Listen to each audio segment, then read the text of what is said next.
Puji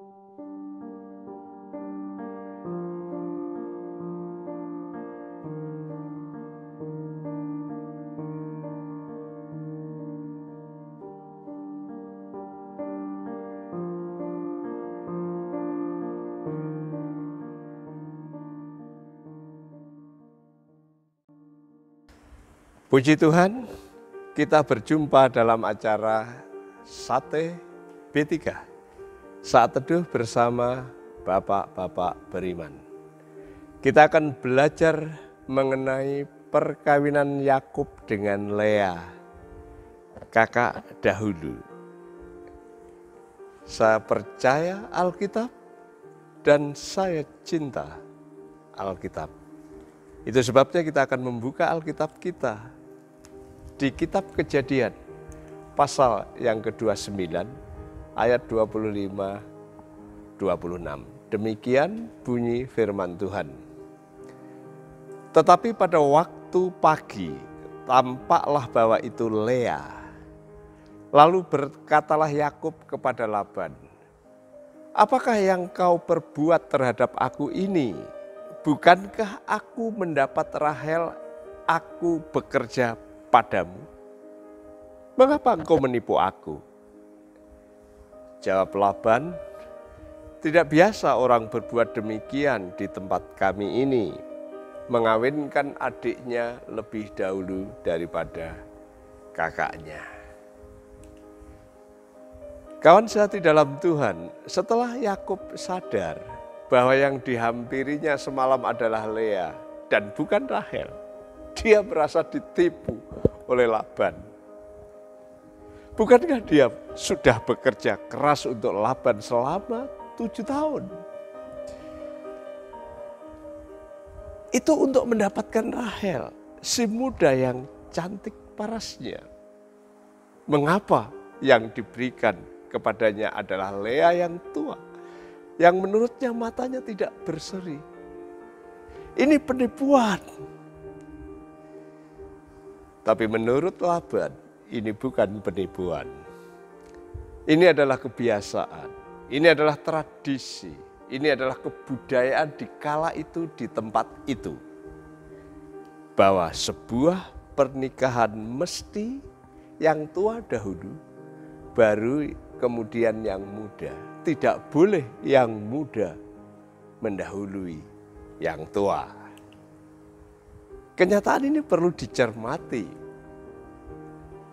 Kalau Bapak Abraham dan Bapak Ishak tidak mengakui istrinya sebagai istri, tetapi sebagai saudara, itu bisa disebut sebagai strategi. Karena memang benar juga istri mereka adalah saudara, pariban dalam istilah Batak. Pertanyaannya, dapatkah dikatakan strategi jika Yakub tidak mengaku sebagai Yakub saat ditanya Bapak Ishak?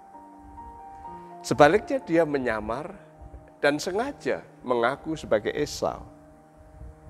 Kenapa waktu itu dia tidak berkata, "Pak, ini penipuan"?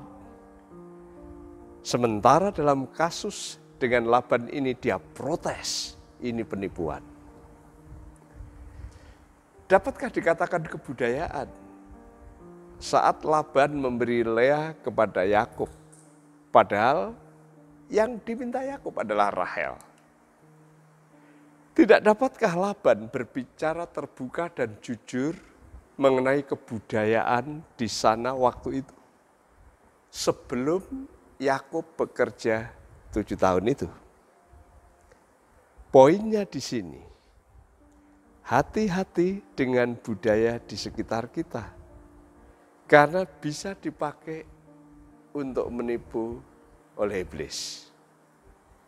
Contoh nih di Jawa, ada yang disebut sebagai upacara midodareni dari seorang perempuan yang akan menikah.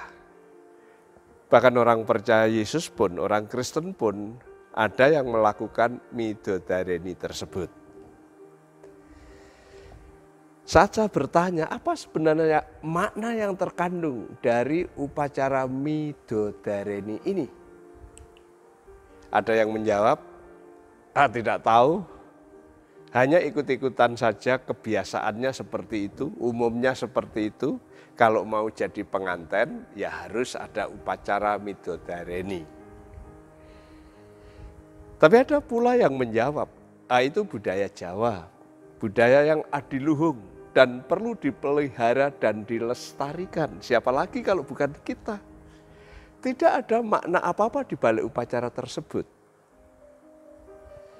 Namun ada yang berkata dan menjawab bahwa midodareni berasal dari kata widodari. Artinya adalah bidadari.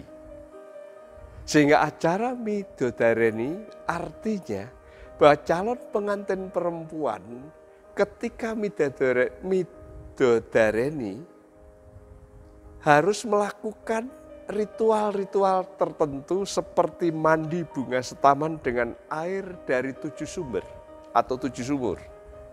Tujuannya supaya apa? Supaya bidadari yang cantik jelita itu akan merasuk ke dalam diri dan sukma calon pengantin tersebut, sehingga ketika menjadi pengantin dia akan amat sangat cantik seperti widodari. Kawan sehati dalam Tuhan, apa yang bisa kita terapkan dalam persoalan ini? Hati-hati dengan budaya lokal atau budaya global universal. Lihatlah dari berbagai sudut pandang, dari berbagai perspektif, baik itu pribadi, baik dari budaya itu sendiri, dari masyarakat luas, masyarakat setempat. Tetapi jangan lupa dalam perspektif firman Tuhan. Gumuli dan doakan. Mintalah Roh Kudus mengaruniakan hikmat. Kemudian bertindaklah sesuai hikmat yang Tuhan berikan.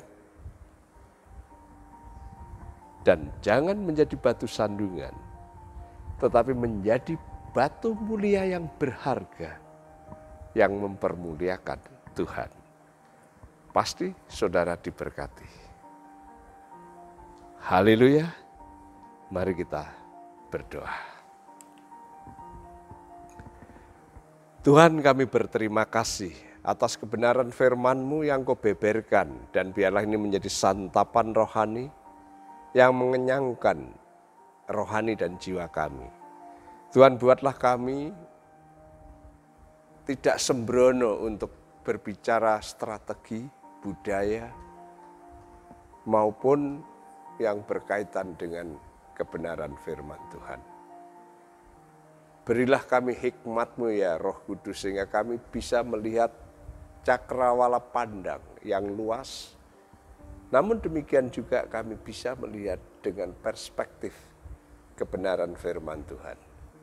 Dan biarlah kami bisa menjadi batu yang berharga, yang mulia, yang mempermuliakan Tuhan dalam situasi apapun. Dan tidak menjadi batu sentuhan, batu sandungan bagi orang lain. Dalam nama Tuhan Yesus, kami berdoa dan bersyukur. Amin.